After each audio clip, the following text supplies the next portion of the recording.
Sama-sama kita kasih tepuk tangan yang luar biasa bagi Tuhan kita. Bersama-sama kita bersatu dalam doa.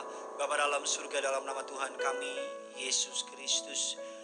Pengejaran konsisten dalam hidup kami adalah menyenangkan hati Tuhan. Pengejaran dalam hidup kami adalah mencari kerajaan Allah dan kebenarannya. Pengejaran dalam hidup kami agar kami boleh layak berkenan di hadapan-Mu Tuhan. Oleh kuasa darah anak-Mu yang tunggal di kayu salib, kami percaya darah tersebut telah melayakkan kami. Darah tersebut telah menjadi jalan masuk bagi kami masuk dalam kerajaan Tuhan. Kami sadar dalam hidup ini kami butuh untuk menjadi berkat, menjadi garam, terang dan bagi dunia ini. Karena dunia ini butuh jawaban, dunia ini butuh terang, dunia ini butuh garam bagi setiap kehidupan mereka yang telah gelap, yang telah pahit. Oleh karena itu Tuhan, di waktu yang sangat singkat dan sederhana ini, kiranya Engkau memakai hamba-Mu yang telah Kau tibakan di tengah-tengah umat-Mu. Yang pertama kami berdoa mengucap syukur, kami kembali dapat beribadah di rumah Tuhan. Kami berterima kasih 5 Juli besok minggu kami boleh kembali beribadah secara offline, secara fisik. Yang kedua kami mengucap syukur kami bisa beribadah hari ini. Kami doa Tuhan urapi hamba-Mu, Tuhan urapi, taruh perkataan-Mu dalam perkataannya, taruh isi hati-Mu dalam hatinya, taruh kerinduan-Mu dalam kerinduannya, agar bukan dengan hikmat manusia ia mengajar, tapi semata-mata hikmat Allah dicurahkan dalam setiap kata kalimat yang keluar. Nama Yesus dipermuliakan. Jaringan yang kami pakai tidak ada gangguan, lancar. Kami tolak setiap rancangan si jahat. Bahkan kami berdoa yang mencoba mencuri konsentrasi perhatian dari umat-Mu mendengar firman kami patahkan, agar umat-Mu bisa duduk dengan mendengar firman Tuhan, agar firman yang ditabur jatuh ke hati yang subur, berbuah 10, 30, 60 bahkan 100 kali ganda. Allah Roh Kudus, masuklah ke dalam hati umat-Mu, ke dalam setiap rumah tangga, setiap kamar, setiap pribadi, setiap individu, siapapun mereka yang mendengar. Mereka tidak sama waktu mereka datang, mereka nanti selesai dari acara ini, mereka pulang pasti diberkati. Dalam nama Tuhan Yesus kami patahkan, hancurkan setiap kuasa kegelapan. Di dalam nama Tuhan Yesus sembunyikan kami di balik salib-Mu. Hanya nama Yesus saja yang dipermuliakan. Sama-sama kita yang siap diberkati, kita katakan, kita kasih tepuk tangan yang luar biasa bagi Tuhan kita. Silakan duduk kembali saudara. Haleluya, puji Tuhan. Terimalah salam dari mimbar ini. Shalom Tiberias. Masih lebih besar suara saya dengan iman saya menyalam saudara semua yang ada di rumah, di kamar, dalam perjalanan, dimanapun saudara berada. Terimalah salam dari mimbarnya yang kudus ini, layanan gereja Tiberias live streaming. Shalom Tiberias. Haleluya, shalom. Saya boleh melihat tangan-tangan yang diberkati Tuhan. Bisa lambaikan tangan saudara. Haleluya, boleh kasih tepuk tangan yang luar biasa bagi Tuhan kita. Sama-sama kita akan belajar kebenaran firman Tuhan. Saudara, sebelum saya menyampaikan kebenaran firman Tuhan, ada beberapa pengumuman yang ingin saya sampaikan kepada setiap jemaat Tuhan di tempat ini. Yang pertama, mulai 5 Juli atas izin dan peraturan yang telah ditetapkan oleh pemerintah Republik Indonesia dan dalam hal ini Kementerian Agama dan juga gugus tugas DKI Jakarta, maka kami pengurus gereja Tiberias memutuskan 5 Juli 2020 minggu depan saudara, gereja Tiberias kembali membuka layanan ibadah offline, ibadah fisik, ibadah tatap muka saudara. Jadi saudara nanti bisa datang ke gereja untuk detail jadwal ibadah, karena untuk sementara belum ada buletin. Detail daftar ibadah saudara bisa melihat di www atau www.tiberias.org.id. Saudara, bagi saudara yang ingin beribadah di rumah atau live streaming untuk anak sekolah minggu, untuk para orang tua, kabar baiknya saudara, karena meninjau masukan dari berbagai macam pihak, juga karena kami mengasihi jemaat dan karena pemikiran yang merasa kayaknya nggak enak. Jadi Pak Pariaji saudara, angka yang boleh ke gereja bukan lagi 45 tahun, tapi kami menyebutnya orang tua usia lanjut. Jadi saudara yang merasa sehat, saudara yang merasa tidak punya penyakit, saudara, walaupun saya secara pribadi kami menyarankan orang tua yang sudah usia lanjut itu 60 dan sekian, lebih baik ibadah di rumah, saran kami. Tapi kalau saudara mau datang ke gereja, asal saudara tidak sakit, saudara yakin memakai APD dan sebagainya, saudara disambut dengan kasih Kristus. Dan untuk anak sekolah minggu tetap saudara ada ibadah Beloved Kids di YouTube channel. Tadi ada protapnya, dan jangan takut saudara, gereja Tiberias telah mempersiapkan SOP yang begitu ketat. Yang pertama tentunya dengan doa dan puasa. tentunya dengan kuasa minyak anggur, dengan penyertaan Tuhan. Yang kedua, kita di setiap pintu-pintu masuk ada hand sanitizer otomatis. Saudara tinggal ulurkan tangan saudara dan langsung keluar, dia punya semprotannya. Dan juga ada thermal kamera, saudara. Juga ada beberapa cabang yang termogan, yang begitu saudara, juga ada thermal kamera. Dan setiap sesinya akan disemprot oleh yang namanya cairan Swiss bell, saudara, Sanis bell. Cairan ini saya baca, saudara, dapat membunuh berbagai macam kuman. Salah satunya yang namanya Ecobacter, salah satunya E. coli, salah satunya penyakit kuman menular, penyakit menular, HIV, dan juga dapat membunuh yang namanya coronavirus, saudara. Jadi saudara jangan takut, setiap sesinya akan disemprot. Dan asal saudara memenuhi protap yang telah ditetapkan, asal saudara tidak terlalu bagaimana gitu mengikuti dan mengandalkan Tuhan, saya percaya kok. Datang ke rumah Tuhan, kita mengatakan Mazmur 91, akan dijauhi sampar penyakit, tidak akan mendekat kepada rumah Tuhan. Yang percaya kasih tepuk tangan dulu buat Tuhan kita, saudara. Ini hanya untuk Jakarta dan sekitarnya. Daerah kapan? Nanti kita tunggu. Kita masuk dalam kebenaran firman Tuhan. Karena waktu saya nggak banyak, tema khotbah saya, ini yang Tuhan taruh di hati saya. Tapi bisa tolong ditampilkan tema khotbahnya. Tema khotbahnya adalah carilah Tuhan dan apa, saudara? Kebenarannya. Ini sepi banget nih. Carilah Tuhan dan apa? Kebenarannya, saudara. Carilah Tuhan dan kebenarannya. Saya tertarik belakangan ini semenjak live streaming. Saya rindu membangun pondasi yang benar kepada setiap jemaat. Saya rindu karena waktu yang dipercayakan untuk saya berkhotbah mungkin 30-40 menit. Tapi saya rindu sebagai hamba Tuhan, saya membangun yang namanya nilai-nilai yang benar, pengajaran-pengajaran yang benar. Karena gereja Tiberias selalu pemikiran dari gembala sidang saudara dan saya, kita mengarahkan diri bukan kepada perkara-perkara dunia, tapi kita mengarahkan diri kepada perkara-perkara kerajaan surga. Katakan amin. Makanya Pak Pariaji dalam khotbahnya beliau selalu mengajar untuk apa? Cari kerajaan surga. Beliau selalu mengajar untuk apa? Hidup dalam kekudusan. Beliau tidak pernah mengajar tujuan goal dari kekristenan adalah menjadi kaya, menjadi sukses. Enggak. Itu tujuan manusia. Tapi Tuhan bertujuan untuk saudara dan saya mencari kerajaannya, mencari Tuhan dan kebenarannya. Maka semua akan ditambahkan. Kita buka firman Tuhan. Terambil dari Matius 6, ayatnya yang ke-25 sampai dengan ayatnya yang ke-33. Injil Matius 6, ayat yang ke-25, kita lompat ke ayatnya yang ke-33. Rekan saya, Evangelis Nathanael Graneda, silakan. Demikian firman Tuhan. Karena itu aku berkata kepadamu, janganlah khawatir akan hidupmu, akan apa yang hendak kamu makan atau minum. Dan janganlah khawatir pula akan tubuhmu, akan apa yang hendak kamu pakai. Bukankah hidup itu lebih penting daripada makanan, dan tubuh itu lebih penting daripada pakaian?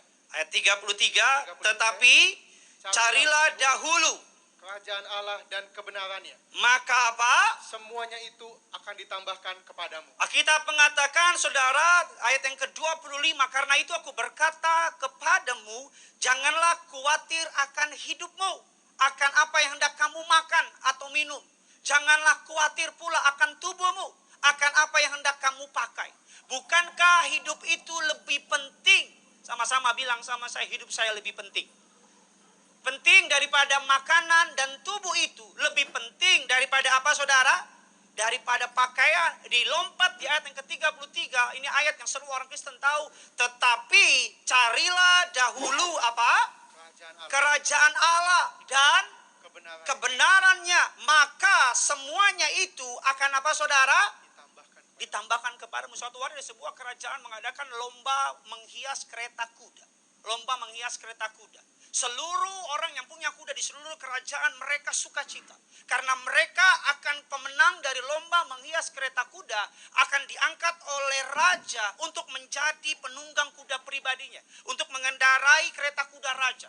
Jadi seluruh orang di kawasan istana kerajaan mereka mencurahkan waktu, mencurahkan uang untuk apa? Untuk mereka menghiasi kereta kuda. Ada seorang anak muda saking ambisiusnya untuk menjadi yang teratas, untuk menjadi yang terbaik. Dia mengkonsentrasikan segenap daya upaya. Berminggu-minggu, berbulan-bulan dia memfokuskan kepada kereta kuda. Hari yang telah dinanti tiba. Dengan kepercayaan diri, sang anak muda berkata, aku akan menjadi pemenang. Karena aku telah menghabiskan seluruh daya, sumber daya, tenaga, waktuku untuk menghias kereta kuda. Ketika waktunya tiba, sang pemuda mempersiapkan kereta kudanya dan mengambil kudanya di kandang. Hal yang mengejutkan terjadi, saya tahu saudara pasti tahu. Apa yang mengejutkan? Karena kuda yang harusnya menunggang dari kereta kuda ditemukan mati. Kenapa mati? Karena berbulan-bulan sang pemuda fokus kepada kereta kuda. Sampai dia lupa kereta kuda nggak mungkin jalan sendiri. Kecuali ada tuyul dan bayul. Kereta kuda butuh kuda. Ini yang menjadi isu banyak di antara kita. Kita menghabiskan tenaga. Nggak sedikit dari kita yang apa? Rela menderita. Nggak sedikit dari kita yang apa? Rela menyakiti diri sendiri. Ada banyak di antara kita bangun pagi, pulang sampai malam, tidur sampai subuh, banting tulang cari duit dan sebagainya. Tanpa mereka sadari bahwa itu bukan kehendak Allah. Saya mau bilang sama saudara, memang Tuhan memerintahkan untuk kita bekerja. Tapi prioritas utama yang Tuhan ingin adalah saudara carilah dahulu kerajaan Allah dan kebenaran. Dr. Christian Barnard masuk dalam sebagai salah satu ilmuwan atau dokter terbaik yang pernah ada. 1987, dia menjadi orang pertama, dokter jantung pertama yang berhasil melakukan operasi transplantasi jantung dari jantung orang yang meninggal ke jantung orang yang hidup. Dia berada dalam puncak kejayaannya. Suatu ketika dalam puncak kejayaannya mengagetkan banyak orang, istrinya Dr. Christian Barnard menggugat cerai Dr. Christian Barnard. Para wartawan hendak mencari tahu. Para wartawan, pertanyaan pertama yang ditanya oleh wartawan, kenapa Anda menceraikan suami Anda di saat suami Anda dalam puncak kejayaannya, puncak masa-masa emasnya? Apa jawaban dari istrinya? Istrinya berkata, saya bukan istri pertama dari Christian Barnard. Istri pertama dari Christian Barnard adalah apa? Pekerjaannya. Di satu sisi, Dr. Christian Barnard mencapai puncak karir kehidupannya. Tapi di sisi lain, yang paling penting, yaitu family, keluarga, menjadi korban dari apa yang dia lakukan. Apa yang mau saya bilang sama saudara? Alkitab mengatakan dalam Matius 6 ayat yang ke-25 sampai dengan ke-30. Dikatakan saudara bahwa ayat ini menggambarkan tentang kekhawatiran. Yesus tahu hidup kita nggak luput dari kekhawatiran. Apalagi masa pandemi ini. Banyak orang yang khawatir. Banyak orang yang takut gajinya dipotong. Saya berapa waktu lalu ketemu. Ada semua organisasi. 3 bulan perusahaan besar. Seluruh perusahaannya tidak digaji. Mereka masuk kantor karena nggak punya pilihan. Kalau berhenti cari kerja susah. Tapi masuk kantor sebagai pengabdian tidak digaji. Makanya saya mau bilang sama saudara, banyak orang hari-hari ini khawatir. Saya pelajari keberhasilan diperoleh bukan karena banyaknya aktivitas. Tapi keberhasilan diperoleh karena kita memiliki prioritas yang tepat dalam hidup ini. Bisa tampilkan, keberhasilan diperoleh bukan karena banyaknya aktivitas. Tapi keberhasilan diperoleh karena kita memiliki prioritas yang tepat dalam hidup ini. Sama-sama bilang sama saya, prioritas yang tepat. Bukan berarti sibuk bangun pagi, saudara keluar rumah, jungkir balik, lakukan segala hal. Segala hal sampai tenaga saudara udah nggak ada lagi kekuatan. Yang saya takut gini loh. Ketika kita kembali back business as usual. Ketika kembali ke marketplace. Yang saya takut kita kembali kayak yang dulu. Yang saya takut pandemi ini nggak ngajarin apa-apa sama kita. Nggak bermaksud menyombongkan diri. Tapi belakangan ini saya bicara banyak dengan gembala sidang. Sekelas Bapak dan Ibu Pariaji aja, mereka bilang pandemi ini menobatkan kami lebih lagi. Saya mikir sama istri. Sekelas Pak Pariaji, sekelas Ibu Darniati, apalagi bertobat, hidup mereka buat Tuhan, harta mereka buat Tuhan. Tapi mereka hari demi hari melalui pandemi ini mengajarkan banyak hal. Saya pun pribadi sama istri, sama keluarga, sama teman-teman pendeta, kami menyadari banyak hal. Saya terlalu excited untuk 5 Juli nanti. Saya udah janji sama diri saya. Saya bukan Gideon yang sama 4 bulan yang lalu. Saya bukan Gideon yang sama sebelum pandemi. Banyak hal yang telah mengubah prioritas saya. Melalui pandemi ini saya dibersihkan sama Tuhan.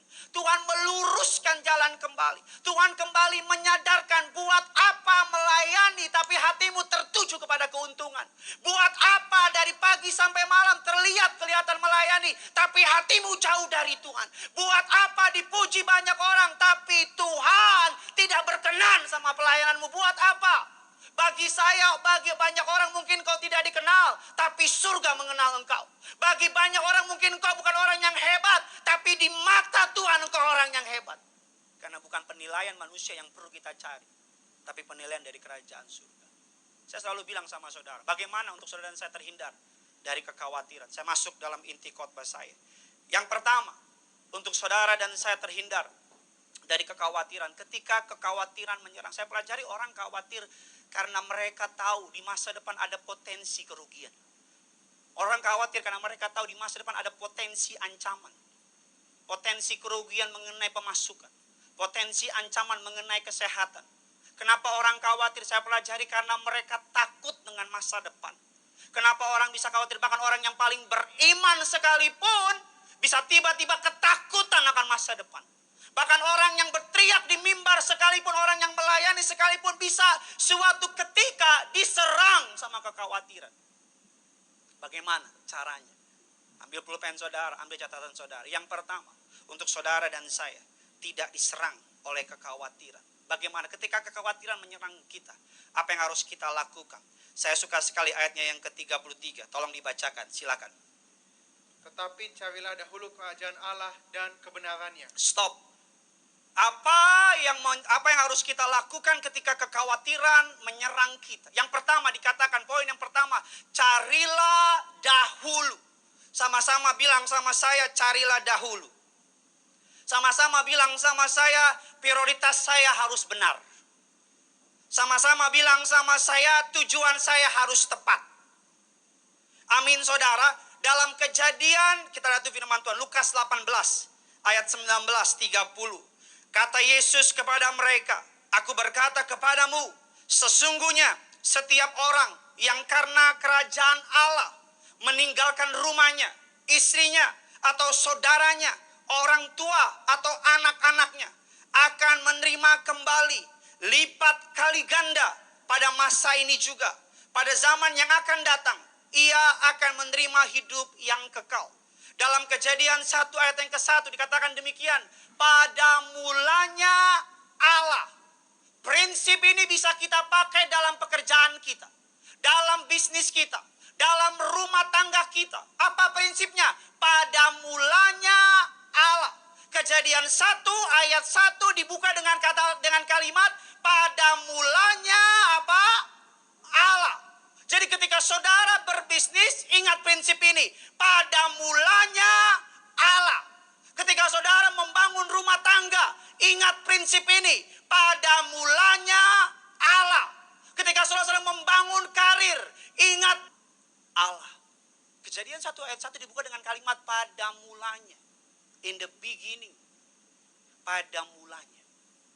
Makanya kalau saudara diserang oleh kekhawatiran, perbaiki prioritasmu. Kenapa orang bisa khawatir? Karena ketika prioritasnya bicara makan, minum, pakai, prioritasnya bicara mamon, prioritasnya bicara keuntungan, prioritasnya bukan lagi kerajaan surga, pasti khawatir. Tapi kalau orang prioritasnya adalah kingdom of God, kerajaan surga, gak akan kenal khawatir. Saya diberkati oleh pelayanan Bapak dan Ibu Pariyaji. Saya tolak dusta, tolak tipu, tolak menjilat dan sebagainya. Tuhan saksinya. Di tengah gereja mengalami yang namanya guncangan begitu hebat. Gedung-gedung sewa, gereja sewa begitu banyak. Walaupun kita punya juga banyak. Pegawai yang ratusan. Pengeluaran yang gak sedikit. Saudara, saya pelajari banyak orang-orang ketakutan. Bagaimana segala macam. Tapi Tuhan saksinya sampai hari ini. Pak Pariyaji sama Ibu, dia bersiap. Siap apa? Kalau perlu, harta pribadi saya, Gideon, saya beri untuk gereja. Pak Pariyaji sama Ibu Pariyaji berkomitmen. Komitmen apa? Semua pegawai gereja, saya boleh tanya. Semua pegawai gereja tidak boleh dipotong gajinya. 3-4 bulan pendapatan menurun tajam. Saudara, karena nggak ada ibadah, tapi sewa tetap bayar. Apa yang saya suka, kami udah siap kalau harus dipotong gaji karena nggak masuk kantor. Tapi Bapak dan Ibu bilang, hamba Tuhan tidak boleh dipotong gajinya. Kalau ada orang yang fitnah bilang pendeta tua tidak diurus, itu nggak ngerti urusan dalam gereja Tiberias. Apa kami perlu tulis itu si ini nggak perlu. Tapi saya mau bilang saudara, bagi mereka harta mereka bukan memerintah hidup mereka, tapi harta mereka diperintah oleh mereka. Mamon ketika menjadi hamba yang setia. Karena mamon ketika jadi hamba, dia akan mempermudah hidup kita. Uang ketika jadi hamba, dia akan mempermudah hidup kita. Tapi ketika mamon menjadi tuan, menjadi owner, karena mamon gak kenal keluarga. Mamon gak kenal saudara. Gak pernah perkenalkan sepupunya mamon. Gak ada. Mamon ketika jadi tuan, akan menderita hidup kita. Tapi ketika mamon menjadi hamba, sampai hari ini, bahkan Ibu Gembala udah siap, Bapak Gembala udah siap. Kalau sampai tahun depan, penurunan dan sebagainya. Kami diberi peraturan yang kurang lebih tidak resmi di gereja. Apa? Tidak boleh khotbah perpuluhan. Tidak boleh khotbah buah sulung. Tidak boleh khotbah persembahan. Kalau ada pendeta minta persembahan, apalagi kasih perpuluhan dan segala macam, beliau orang paling pertama yang marah. Makanya dari Pak Pariaji khotbah keras kan. Ada pendeta yang terkenal minta-minta. Bahkan meminta orang-orang kaya untuk kasih duit. Pak Pariaji bilang kalau pendeta minta-minta gak punya kehormatan. Saya ngomong ini bukan untuk sombong, untuk gaya-gayaan, bukan. Tapi saya bangga di Tiberias. Kenapa bangga? Karena gembala saya gak pernah mikirin uang. Yang ada apa yang dia punya, dia akan kasih untuk rumah Tuhan. Ngomong-ngomong saya dikasih izin sama Pak Pariaji untuk terlambat. Jadi tolong turunkan itu. Oke saudara, kita lihat ketika kita belajar, pada mulanya adalah Allah.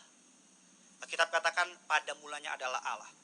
Kalau ketika kita mencari kerajaan Allah, kerajaan surga dan kebenarannya, apa sih kerajaan Allah? Pertanyaan gitu kan, Pak Pendeta, apa sih kerajaan? Kenapa kita harus cari kerajaan Allah? Saya pelajari kerajaan Allah. Ketika kita mencari kerajaan Allah dan kebenarannya, bukan hanya bicara baca Alkitab, enggak. Bukan hanya bicara berdoa, enggak. Tapi ketika kita mencari kerajaan Allah, lebih deeper dari situ. Kerajaan Allah bisa tolong ditampilkan. Kerajaan Allah, ketika kita mencari kerajaan Allah adalah kita mengizinkan, tolong tampilkan slide-nya. Kita mengizinkan pemerintahan. Kita mengizinkan Allah memerintah. Allah mengatur. Allah mengarahkan. Allah berkuasa penuh atas hidup kita. Itu kerajaan Allah. Jadi ketika Allah, Yesus berkata, tetapi carilah dahulu kerajaan Allah dan kebenarannya. Itu bukan sekedar hari Minggu pergi ke gereja, bukan. Bukan hanya sekedar buka Alkitab, bukan. Bukan hanya sekedar berdoa, bukan. Bahkan jauh lebih dalam, bukan hanya sekedar melayani, bukan. Tadi saya suka gregetan sama orang yang melayani tapi hidupnya masih berantakan. Bukan saya menghakimi, tapi kalau saudara berani melayani harus berani bayar harga. Masalah saudara nggak kuat dan segala macam Tuhan sanggup, tapi jangan nyaman sama keadaan. Kerajaan Allah bicara apa? Tolong tampilkan slide-nya. Mengizinkan Allah. Ya, slide-nya. Mengizinkan Allah memerintah, mengatur, mengarahkan, berkuasa penuh atas hidup kita. Jadi ketika Yesus berkata, tetapi carilah dahulu kerajaan Allah dan kebenarannya, Yesus mau bilang begini, tepatkan prioritasmu menjadi kerajaan Allah. Pencarianmu kerajaan Allah. Ketika engkau bangun pagi, engkau bekerja, engkau mengizinkan Allah mengatur langkah saudara. Ketika engkau dealing bisnis, engkau mengizinkan Allah memerintah atas bisnis saudara. Ketika saudara memutuskan keputusan, engkau mengizinkan bukan engkau yang berkuasa, tapi Dia yang berkuasa. Itu kalimat cari kerajaan Allah dan kebenaran. Makanya Yesus menekankan berkali-kali, cari kerajaan Allah. Apa cirinya? Orang yang cari kerajaan Allah dan kebenarannya.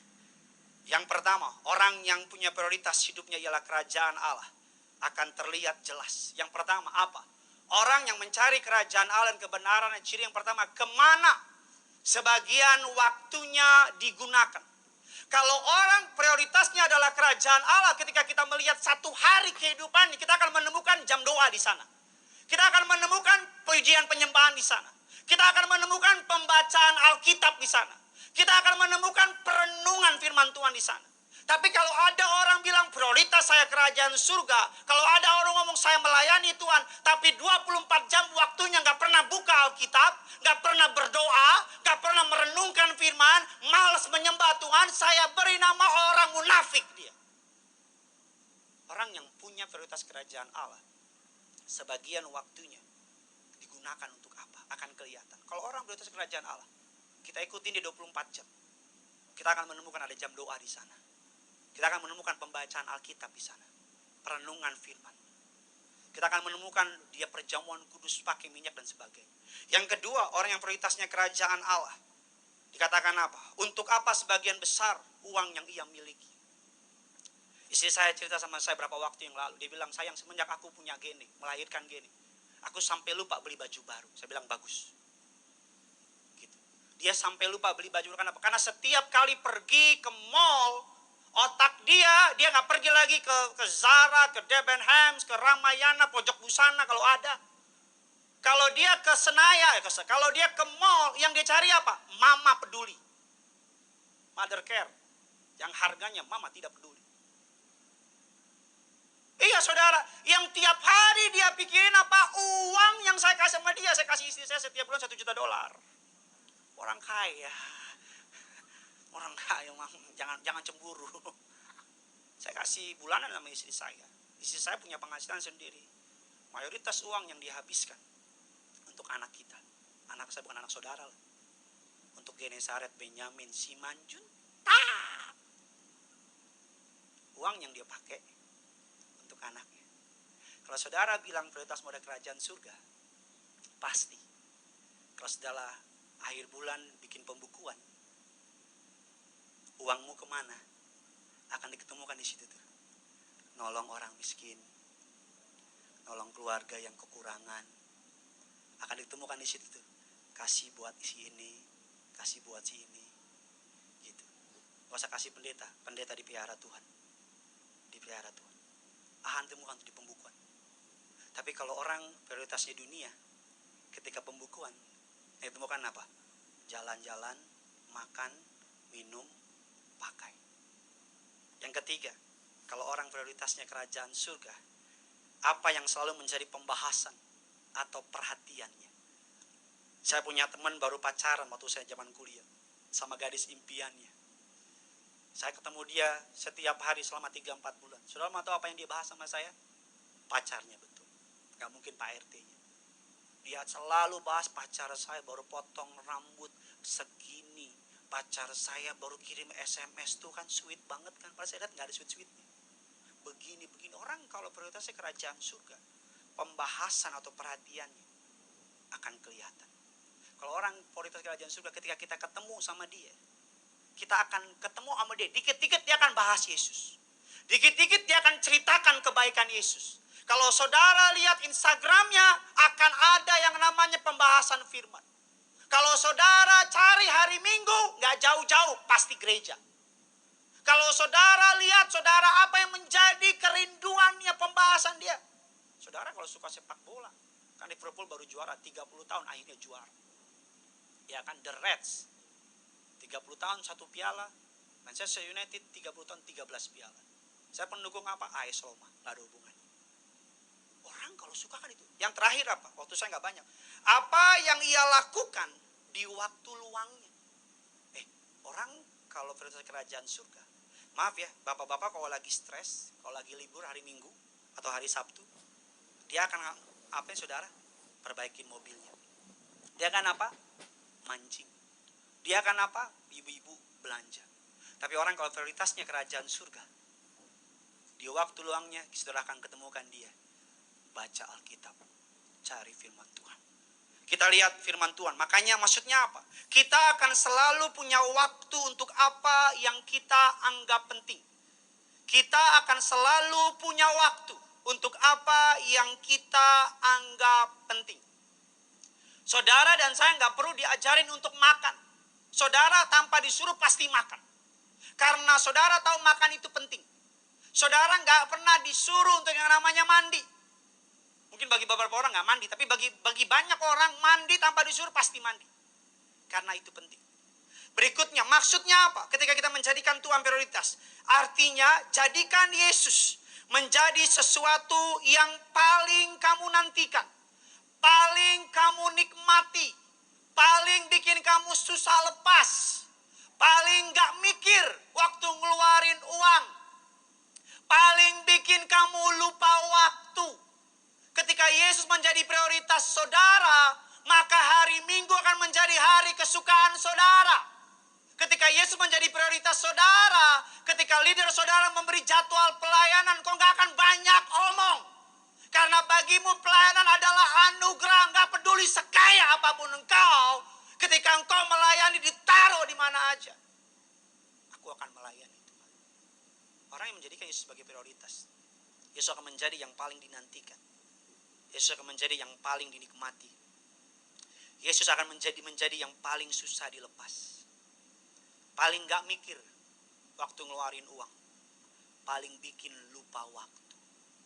Jangan main PS, lupa waktu. Jangan nonton drama Korea, lupa waktu. Dari terbit, tiba-tiba melek, udah 2025. Beda 2025. Ahai. Harusnya ketika nyembah Tuhan, sadar-sadar udah, ya ampun, udah pagi ya. Padahal nyembah dari malam. Saya pernah sama Bapak Riaji, sama Kak Argo Pariaju di Derbonerkes, ke Bandung. Pak Pariaji di depan, supir di sebelah kanan. Saya sama Kak Argo di belakang, ngobrol. Tuhan saksi, keluar dari rumah Pak Pariaji, Pak Pariaji langsung angkat tangan, doa. Saya sama anaknya Kak Argo di belakang udah ngobrol, panjang lebar, Sabang sampai Maroke. Lewat tol terus, kurang lebih 4 jam perjalanan, kami ngobrol. Saya tengok ke depan, Bapak masih doa. Saya ngobrol lagi, tengok ke depan, Bapak masih doa. Sampai di gedung Horizon KKR, masuk, Bapak Raja baru, ya sudah sampai. Seperti bilang, sudah sampai. Ya cepet banget. Saya mau bilang, Pak 4 jam Pak. Kalau orang prioritasnya surga, ketika nyembah Yesus, gak banyak omong. Karena dia tahu bukan Yesus yang butuh dia. Dia yang butuh Yesus. Katakan amin. Makanya Alkitab katakan demikian. Sama-sama kita lihat firman Tuhan. Matius 6. Ayat yang ke-33 versi bahasa Indonesia yang mudah dimengerti. Teman-teman saya bisa siap-siap. Tolong bacakan, silakan. Jadi usahakanlah dahulu supaya Allah memerintah atas hidupmu dan lakukanlah kehendaknya. Maka semua yang lain akan diberikan Allah juga kepadamu. Jadi usahakanlah dahulu, ini yang benar. Jadi usahakanlah dahulu supaya Allah memerintah atas hidupmu. Dan lakukanlah kehendaknya. Maka semua yang lain akan diberikan juga kepadamu. Jadi dalam terjemahan bahasa Indonesia yang sudah dimengerti, kata kerajaan Allah dan kebenarannya diterjemahkan dengan supaya Allah memerintah atas hidup saudara dan saya. Jadi hidup dalam pemerintahan Allah, hidup dalam kehendak Allah merupakan prioritas tertinggi dalam kehidupan orang percaya.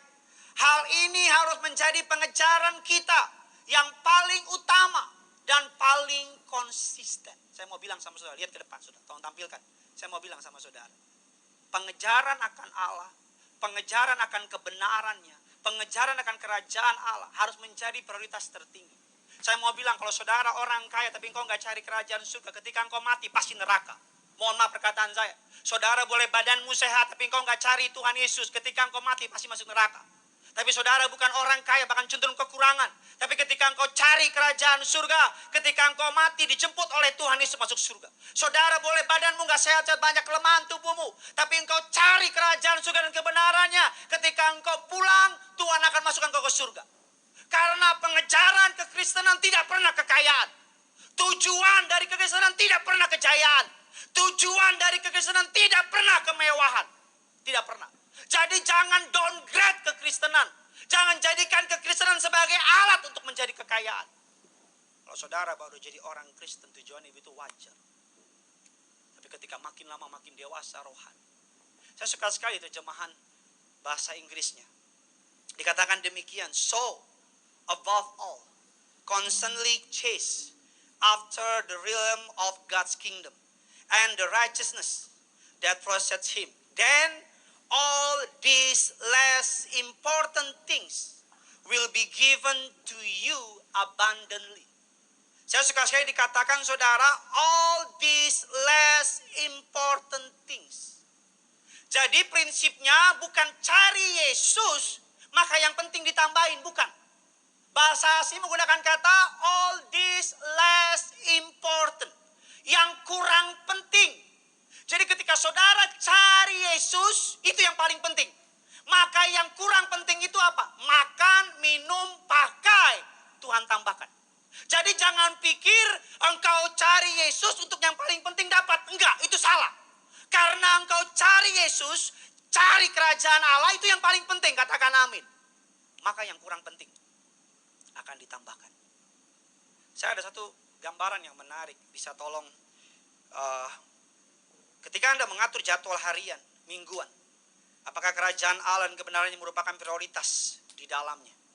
Ketika Anda membuat planning, apakah kerajaan Allah, kebenarannya merupakan prioritas dalam planning Anda? Jadi ketika saudara menyusun program, ketika saudara membeli rumah, apakah saudara melibatkan Tuhan dalam pembelian rumah? Ketika saudara pindah kantor, apakah saudara melibatkan Tuhan dalam pindah kantor? Ketika saudara making decision, mengambil keputusan, apakah saudara melibatkan Tuhan dalam mengambil keputusan? Saya minta tolong teman saya 4 orang. Bisa maju ke depan. Bisa tolong di-shoot ke mereka. Bisa cepat, karena waktunya nggak banyak. Ayo. Saya pengen saudara pay attention. Bisa tolong zoom kemari. Bisa kemari? Great, semua, ayo. Saudara perhatikan dengan baik, karena ini pasti akan memberkati saudara. Oke, mundur dikit. Oke, silakan. Ya, ayo Pak. Oke, dapat ya? Di sini lagi. Oke, saudara bisa perhatikan dengan baik. Dalam Matius 6, ayat yang ke-25. Saya bacakan bagi Matius 6, ayat yang ke-25. Mengatakan demikian, saudara. Karena itu aku berkata kepadamu, janganlah khawatir akan hidupmu, akan apa yang hendak kamu makan atau minum. Janganlah khawatir pula akan tubuhmu, akan apa yang hendak kamu pakai.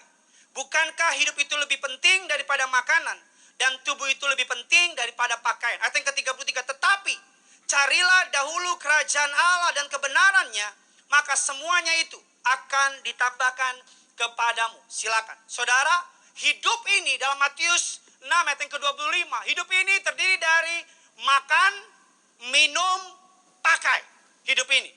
Matius 6 ayat 25, apa yang kita makan, apa yang kita minum, apa yang kita pakai. Ngomong-ngomong mereka sesuai standar pemerintah. Pakai masker, pakai face shield, pakai sarung tangan. Oke? Dan jarak 2 km. Hidup ini makan, minum, pakai. Dalam Matius 6 ayat 25. Dan dikatakan saudara, ini urutan yang paling benar dalam kerajaan surga. Ketika makan, minum, pakai dikendalikan oleh mamon. Makan, minum, pakai mengandalkan mamon. Tolong tangannya. Udah ada sarung tangan. Oke, aman saudara. Bebas penyebaran. Makan, minum, pakai dikendalikan oleh mamon. Dikendalikan oleh mamon. Karena uang kita akan menentukan kita makan apa. Uang kita akan menentukan kita minum apa. Uang kita akan menentukan pakaian apa yang kita pakai. Baju apa yang kita pakai. Rumah apa yang kita tinggali. Makan, minum, pakai dikendalikan oleh mamon. Makan, minum, pakai mengandalkan mamon. Dan mamon saudara dikendalikan tangannya. Dikendalikan oleh manusia. Ini manusia. Dikendalikan oleh manusia. Karena pada prinsipnya mamon tanpa manusia nggak punya kuasa. Saudara taruh uang saudara di kamar saudara 1 juta. 3 tahun kemudian saudara nengok nggak mungkin jadi 10 juta. Tetap 3 juta. Saudara taruh uang saudara 3 juta. Nggak mungkin 2 bulan kemudian jadi capcay. Nggak mungkin. Tetap 3 juta. Karena uang hanya berkuasa ketika manusia. Jadi yang benar, mamon dikendalikan oleh manusia. Mamon mengandalkan manusia. Tanpa manusia, mamon gak bisa apa-apa. Dan manusia dikendalikan oleh Tuhan. Manusia mengandalkan Tuhan. Ini yang benar.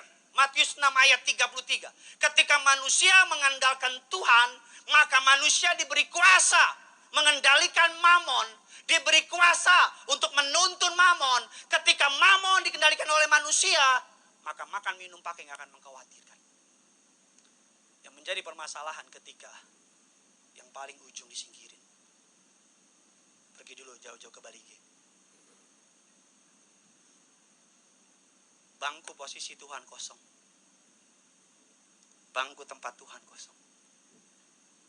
Manusia gak mungkin mengisi posisi Tuhan. Karena manusia adalah makhluk yang menyembah. Manusia adalah makhluk yang menghamba. Ketika manusia, bangku ini kosong.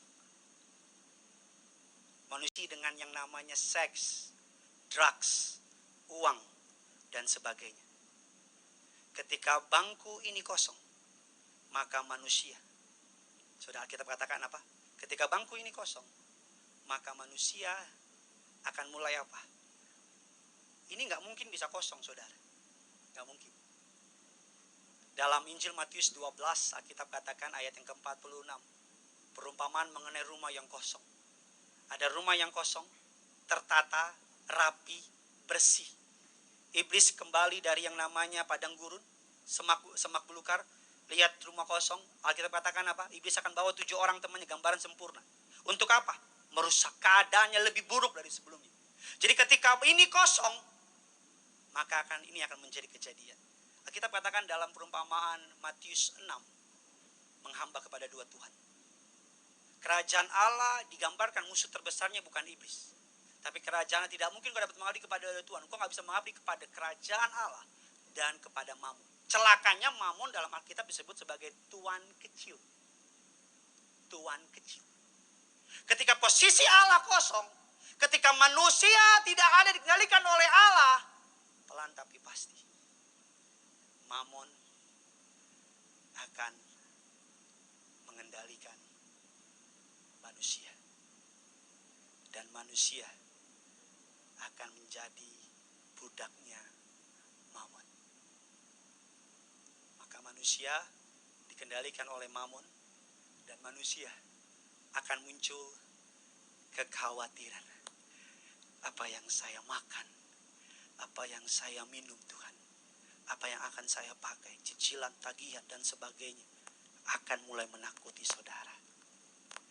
Makanya Alkitab katakan yang benar tolong dikembalikan. Kita undang Tuhan, silakan. Pegang kendali. Ketika Tuhan mengendalikan manusia, maka manusia diberi kuasa mengendalikan mamon. Maka makan, minum, pakai tidak akan lagi mengkhawatirkan saudara. Kasih tepuk tangan yang luar biasa bagi Tuhan kita. Saudara, silakan duduk kembali. Ayat terakhir, kita sama-sama buka firman Tuhan. 3 rahasia iman sejati, iman yang benar. 3 rahasia iman yang benar dan iman yang sejati. Saya nggak bilang iman yang benar ada 3, Winner tolong dibantu. Tapi yang saya bilang iman yang benar, saudara, 1, tapi cirinya ada 3. Sedikit belajar teologi. Iman yang benar dan sejati. Yang pertama cirinya adalah notisia. Apa itu notisia, Pak Pendeta? Iman yang melibatkan pengetahuan dan akal budi. Apa maksudnya? Saya tahu yang saya ketahui itu benar. Saya tahu yang saya ketahui itu benar. Kalau orang bertanya, apakah Yesus itu Tuhan? Saya tahu ya saudara Tuhan. Kenapa dia Tuhan? Karena dia mati di kayu salib. Kenapa dia Tuhan? Karena dia berjalan di atas air. Kenapa dia Tuhan? Karena dia naik ke surga. Jadi iman notisia adalah iman yang saya tahu. Apa yang saya tahu itu benar. Itu notisia. Jadi kalau gereja yang menganut pengajaran notisia, dia akan memanjakan jemaatnya dengan teologi-teologi yang dalam. Dia akan mengajar mengenai ekskatologi, mengenai second coming, mengenai trinitas. Kuat pemahamannya. Jadi akal budinya percaya apa yang dia tahu itu benar. Yang kedua, saudara, iman yang benar cirinya adalah asensus. Apa itu Pak Pendeta? Keyakinan, percaya sungguh-sungguh akan apa yang diketahui itu benar. Jadi kalau yang tadi secara pengetahuan dia tahu apa yang dia tahu itu benar. Tapi yang kedua ini dia punya experience, pengalaman sama Tuhan. Dia mengalami Tuhan entah dalam ragawi, entah dalam mimpi, entah dalam penglihatan. Walaupun secara pengetahuan dia nggak terlalu banyak. Ketika orang tanya apa Trinitas dia mungkin bingung gitu. Tapi dia tahu. Asensus. Yang ketiga, saudara, gereja ciri iman yang benar yang ketiga adalah fidesia. Apa itu? Berserah dan bersandar total kepada apa yang diimani. Ketika tiga, kalau saya pakai bahasa awam ya, nggak usah pakai bahasa teologi ya, bahasa kaum awam, iman yang benar artinya mengasihi Tuhan dengan pikiran, mengasihi Tuhan dengan perasaan, mengasihi Tuhan dengan kehendak.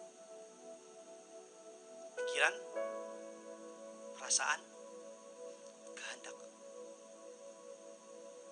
Kita lihat firman Tuhan 2 Timotius 1 ayat yang ke-12. Demikian firman Tuhan, itulah sebabnya aku menderita semuanya ini, tetapi aku tidak malu, karena aku tahu kepada siapa aku percaya, dan aku yakin bahwa Dia berkuasa memeliharakan apa yang telah dipercayakannya kepadaku hingga pada hari Tuhan. Apa maksud iman yang sejati? Tolong tampilkan. Klik slide berikutnya. Itulah sebabnya aku menderita semuanya ini. Asensus. Dia mengalami.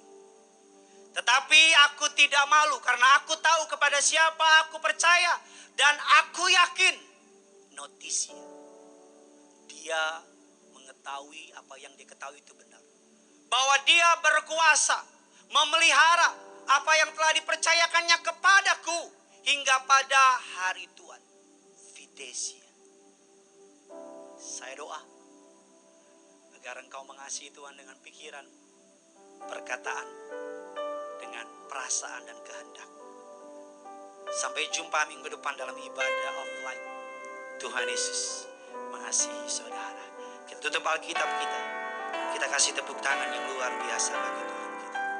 Sama-sama kita bangkit berdiri. Kita datang sama Tuhan. Haleluya. Terima kasih Tuhan. Kau telah berkenan hadir. Carilah Tuhan dan kebenarannya. Kau datang dengan suami, dengan istri, dengan anak-anak. Pegang tangannya. Datang sama Tuhan. Haleluya.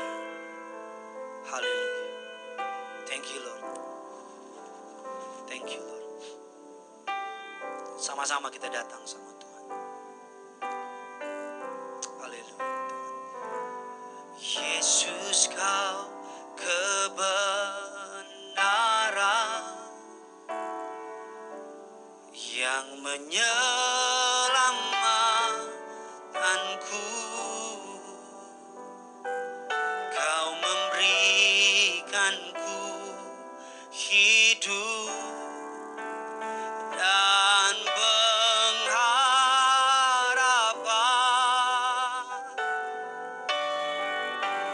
Ku ikut kehendak-Mu.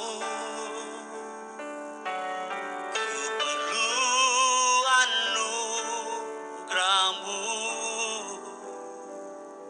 Ku nyatakan janjiku kepadamu.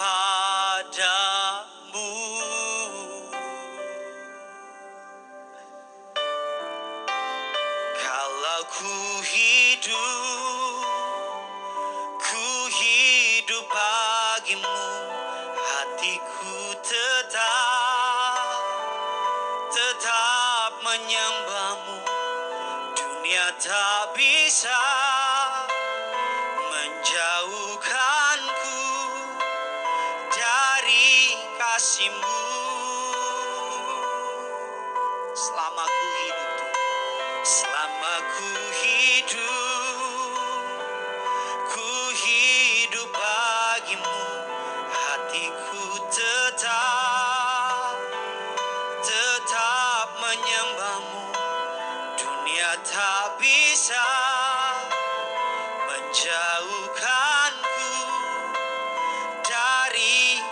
kasih-Mu. Bersama-sama kita kasih tepuk tangan yang luar. Bersama-sama katakan, Yesus Kau. Yesus Kau kebenaran yang menyelamatkanku. Sambil angkat kedua tanganmu, Kau memberikanku hidup. Sambil pegang dadamu, katakan harapan. Sama-sama jemaat Tuhan katakan, ku ikut kehendak-Mu. Sama-sama bilang sama Tuhan, ku perlu anugerah-Mu.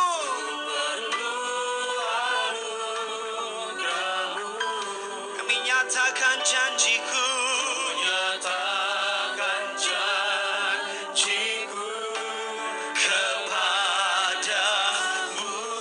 Sama-sama angkat kedua tangan saudara.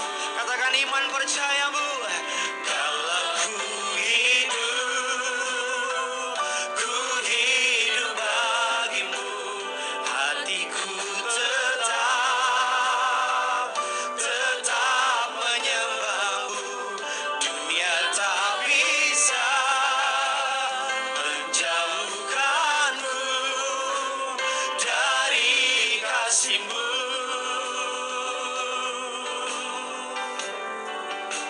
Selama ku hidup bagimu, mataku tetap memandangmu. Dunia tak bisa menjauhkanku dari kasih-Mu. Waktu saya nggak banyak saudara, taruh tangan kirimu di dada, angkat tangan kananmu di hadapan Tuhan. Sebagai hamba Tuhan, kerinduan saya agar ketika kembali kita bekerja, kembali kita ke kantor, kita melewati pandemi ini, kita mengambil sesuatu dari pandemi ini. Kita belajar sesuatu dari pandemi ini. Kita jadi pribadi yang lebih baik melalui pandemi ini. Agar kita benar-benar bertobat. Kalau saudara perhatikan rekan-rekan pendeta Tiberias yang dipercayakan melayani di live streaming, kami nggak pernah janjian. Tapi pesan yang kami sampaikan, benang merahnya sama. Apa benang merahnya? Bertobat. Apa benang merahnya? Cari kerajaan surga. Apa benang merahnya? Berhenti memprioritaskan uang. Berhenti menghambakan dirimu kepada mammon. Berhenti menjadikan uang yang segalanya. Karena ketika mammon memerintah hidup saudara, engkau menderita. Engkau boleh orang kaya raya, tapi tanpa Tuhan kau orang yang paling menderita. Engkau boleh orang terkenal bergelimpang kemewahan, tapi tanpa Tuhan engkau orang yang paling menderita. Tapi mungkin hari ini engkau gak punya banyak kekayaan, tapi hatimu berpaut kepada Yesus. Saya beri nama engkau orang yang berbahagia. Karena apa? Yang kekal sudah menjadi bagian. Mungkin hari ini secara fisik badanmu gak sehat, tapi hatimu mengasihi Tuhan. Saya mau bilang sama saudara, engkau orang yang berbahagia. Karena apa? Ketika dunia berakhir beserta dengan isinya, surga menanti engkau. Tapi engkau boleh orang yang secara fisik badanmu sehat, tapi hatimu menjauh dari Tuhan. Saya beri nama engkau orang yang paling malang di dunia. Karena ketika kematian menjemput engkau, neraka akan menanti saudara. Saya tidak menghakimi, saya tidak membenci saudara. Tapi sebagai hamba Tuhan dari mimbar yang kudus ini, saya berikan saudara beberapa saat untuk berdoa. Kalau ada dosa, bereskan. Saudara lihat tadi ilustrasi. Biarkan bangku itu diisi oleh Tuhan. Biar engkau mengandalkan Tuhan, engkau dikendalikan oleh Tuhan. Maka orang yang mengandalkan, dikendalikan oleh Tuhan akan diberi kuasa untuk mengendalikan mammon. Akan diberi kuasa untuk mengendalikan harta benda. Maka makan, minum, pakai tidak akan menjadi pengecaranmu lagi. Makan, minum, pakai tidak akan menjadi hal yang kau khawatirkan lagi. Karena yang memegang hidup adalah Tuhan. Dia menjadi kurios, master of your life. Hidupmu bukan milik engkau lagi, tapi Kristus. Kau ini doa saudara. Taruh tangan kirimu di dada, angkat tangan kanan. Bersama dengan rekan saya Pendeta Reno, angkat lagu ini dari awal. Jadikan lagu ini sebagai doa saudara. Yesus kau kebenaran yang menyelamatkan. Dari rumah saudara, dari mimbar, sama-sama kita angkat lagi. Katakan, Yesus kau kebenaran. Tutup mata saudara, katakan. Yang menyelamatkanku. Bilang sama Tuhan, siang hari ini kau memberikanku Hidup dan pengharapan. dan pengharapan. Hari ini rendahkan hatimu, bilang sama Tuhan, Ikut kehendak apa yang Tuhan mau biar jadi sama saya. Apa yang Tuhan plan biar jadi sama saya. anugerahmu. Ku nyatakan janjiku kepadamu. Mari sama-sama angkat kedua tangan saudara. Dengan iman percaya kalau ku hidup. Kalau ku hidup bagimu. Hatiku tetap menyembahmu. Dunia tak bisa menjauhkanku dari kasih-Mu.